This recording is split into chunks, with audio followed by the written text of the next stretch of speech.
Praise the lord. ದೇವರ ಪರಿಶುದ್ಧವಾದ ನಾಮಕ್ಕೆ ಮಹಿಮೆ ಉಂಟಾಗಲಿ. ಕರ್ತನಲ್ಲಿ ಪ್ರೀತಿಯುಳ್ಳ ನನ್ನ ಎಲ್ಲ ಸಹೋದರ ಸಹೋದರಿಯರಿಗೆ ಮತ್ತು ಸೇವಕರಿಗೆ ಯೇಸುವಿನ ನಾಮದಲ್ಲಿ ವಂದನೆಗಳನ್ನು ಸಲ್ಲಿಸುವನಾಗಿದ್ದೇನೆ. ಪ್ರಿಯರೇ, ನೀವೆಲ್ಲರೂ ಚೆನ್ನಾಗಿದ್ದೀರೆಂದು ನಂಬಿದ್ದೇವೆ. ಹಾಗೆಯೇ ನಮ್ಮ ಕರ್ತನಾದ ಯೇಸು ನಿಮ್ಮನ್ನು ಆಶೀರ್ವದಿಸಿ ಬಲಪಡಿಸಿ ನಡೆಸಲಿ ಎಂಬುದಾಗಿ ನಾವು ಹಾರೈಸುವವರಾಗಿದ್ದೇವೆ ಮತ್ತು ಪ್ರಾರ್ಥಿಸುವವರಾಗಿದ್ದೇವೆ.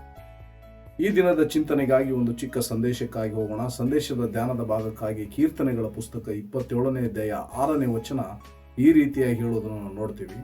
ಹೀಗಿರುವುದರಿಂದ ನನ್ನ ಸುತ್ತಲಿರುವ ವೈರಿಗಳ ಮೇಲೆ ನನ್ನ ತಲೆ ಎತ್ತಲ್ಪಟ್ಟಿರುವುದು. ನಾನು ಯೆಹೋವನ ಗುಡಾರದಲ್ಲಿ ಉತ್ಸಾಹ ಧ್ವನಿಯೊಡನೆ ಯಜ್ಞಗಳನ್ನು ಸಮರ್ಪಿಸುವೆನು, ಆತನನ್ನು ಹಾಡುತ್ತಾ ವಾದ್ಯ ಬಾರಿಸುವೆನು.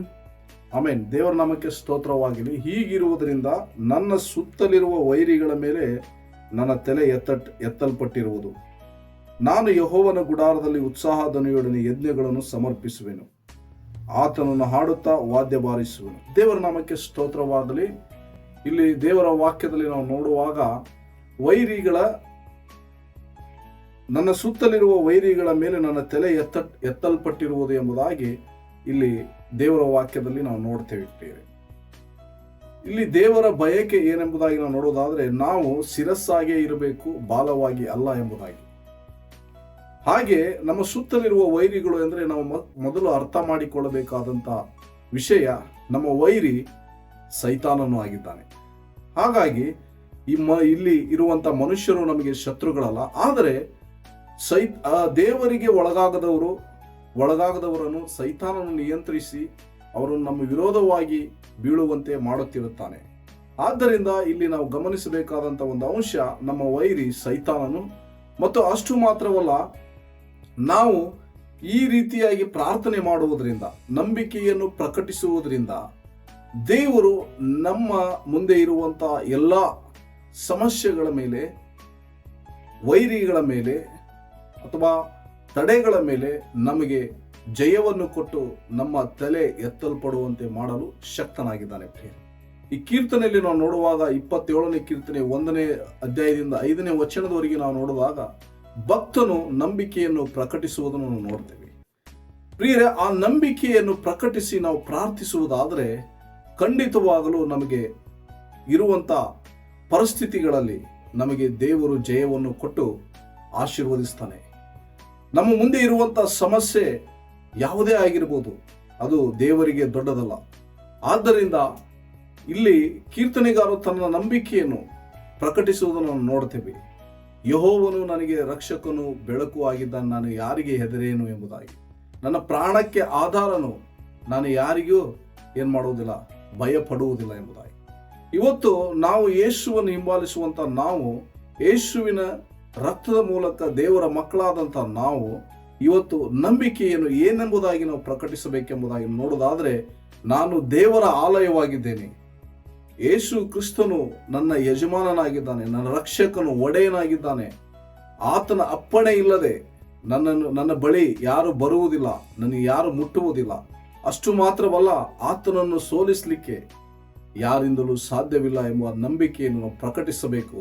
ಅಷ್ಟು ಮಾತ್ರವಲ್ಲ, ನಾವು ದೇವರನ್ನೇ ದೃಷ್ಟಿಸುವಾಗ, ದೇವರನ್ನೇ ಎದುರು ನೋಡುವಾಗ ಖಂಡಿತವಾಗಲೂ ನಮಗೆ ಎಲ್ಲ ಪರಿಸ್ಥಿತಿಗಳಲ್ಲೂ, ಎಲ್ಲ ಶತ್ರುಗಳ ಮೇಲೆಯೂ ನಮಗೆ ಜಯವು ದೊರಕುವಂತೆ ದೇವರು ಮಾಡುವವನಾಗಿದ್ದಾನೆ. ಪ್ರಿಯರೇ, ನಾವು 1ರಿಂದ 5ನೇ ವಚನದಲ್ಲಿ ಗಮನಿಸುವಾಗ ಭಕ್ತನು ತನ್ನ ಗಂಡಾಂತರದಲ್ಲಿ ತನ್ನ ನಂಬಿಕೆಯನ್ನು ಪ್ರಕಟಿಸುವುದನ್ನು ನಾವು ನೋಡ್ತೇವೆ. ಇಲ್ಲಿ ನಾವು ತಿಳಿಯಬೇಕಾದಂತ ಒಂದು ಅಂಶವೇನೆಂದರೆ, ಎಂಥ ಪರಿಸ್ಥಿತಿಯಲ್ಲಿ ನಾವು ನಂಬಿಕೆಯನ್ನು ಪ್ರಕಟಿಸಿ ನಾವು ಪ್ರಾರ್ಥಿಸುವುದಾದರೆ ದೇವರಿಗೆ ಸ್ತೋತ್ರ, ನಮಗೆ ಜಯ ಕಟ್ಟಿಟ್ಟ ಬುತ್ತಿ. ಪ್ರಿಯರೇ, ಆದ್ದರಿಂದ ನಾವು ನೋಡ್ತೀವಿ ಯೋಬನ ಗ್ರಂಥ 42ನೇ ಅಧ್ಯಾಯ ಅದರ 2ನೇ ವಚನ ಈ ರೀತಿಯಾಗಿ ಹೇಳೋದನ್ನು ನಾವು ಗಮನಿಸಲಿಕ್ಕೆ ಸಾಧ್ಯವಾಗ್ತದೆ. ಓದಿಕೊಳ್ಳೋಣ.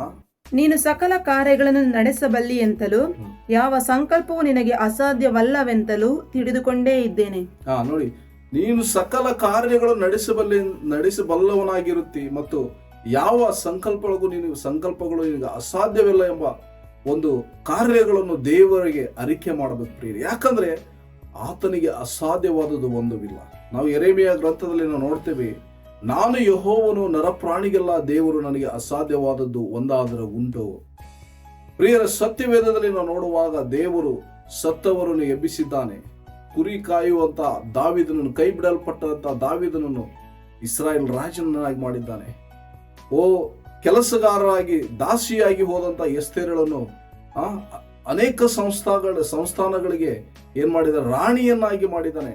ನೋಡಿ, ನಿಂತು ಹೋದ ಗರ್ಭವನ್ನು ಪುನರ್ಸ್ಥಾಪಿಸಿ ಆ ಅಬ್ರಹಾಮನಿಗೆ 90 ವರ್ಷ ಪ್ರಾಯದಲ್ಲೂ ಸಾರಳಿಗೆ ಮಗನನ್ನು ಕೊಡುವುದನ್ನು ನಾವು ನೋಡ್ತೇವೆ ಪ್ರಿಯ.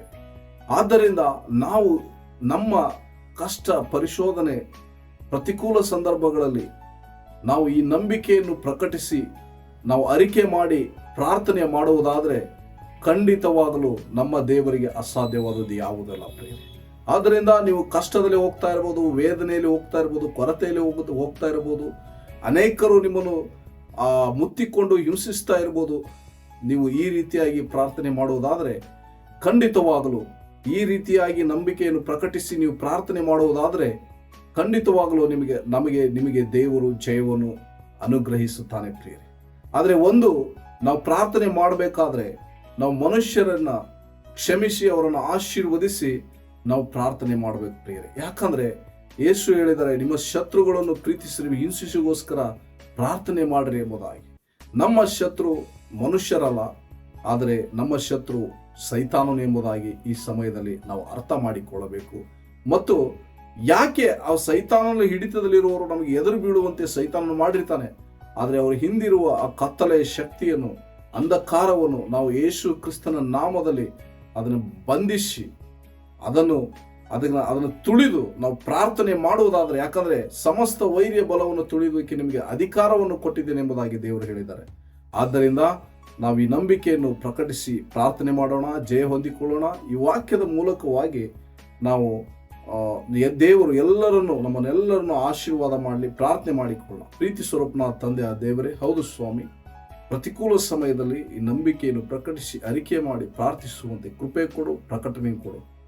ಮಹಿಮೆ ನಿಮಗೆ ಸಲ್ಲಿಸುತ್ತಾ ಪ್ರಾರ್ಥನೆ ಯೇಸು ಕ್ರಿಸ್ತನ ನಾಮದಲ್ಲಿ ಬೇಡಿ ಹೊಂದಿದ್ದೇವೆ ಪರಲೋಕದ ಜೀವವುಳ್ಳ ತಂದೆಯೇ, ಆಮೇನ್.